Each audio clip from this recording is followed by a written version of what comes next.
Gentlemen, we're heading to Fiji. 1, 2. Kale, book. Proteus. Look at all this. Can't believe it. Oh, but this can't be real. It'd be far too delicate. Uh-oh. This is more like it. Stolen from Venezia, from Pompeii, and from a brothel in Syracuse. Good guess. What do you think you're doing here? I'm here to make sure you get the Book of Peace. Or bring back your dead body if you fail. Really? And how are you gonna pull that off? By whatever means necessary. Did you bring a crew? No? You know how to get to Tartarus? No. Can you navigate on your own? Yes. Well, good. Then I'll dump your butt in a rowboat and you can paddle all the way back to Syracuse. Because we're going to Fiji. Forgetting your master. Fiji. Yep. Just as I thought. What? Somebody, you're not a very complicated guy.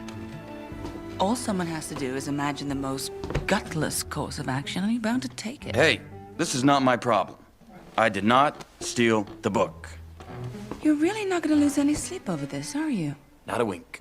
Because me, I'd be tossing and turning, knowing I'm alive. Because I let my friend die.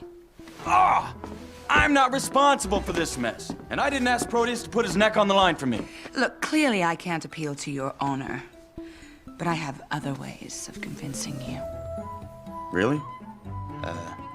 Just how do you expect to do that? By speaking your language. Keep talking.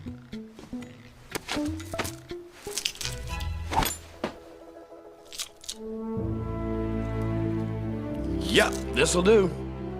But not for first class. As you can see, we're well equipped to accommodate the most discerning of royal taste. We have excellent ocean views, luxurious living quarters with 3 gourmet meals a day. Pickles, eggs, and pickles. Oh, hey, Spike, there you are. I'd like to introduce you to your new bunkmate. Well, actually, you're his new bunkmate, as it's actually his bunk. Aha! We do hope you have a pleasant stay aboard the Chimera. Oh, if he starts hugging your leg, it means he likes you.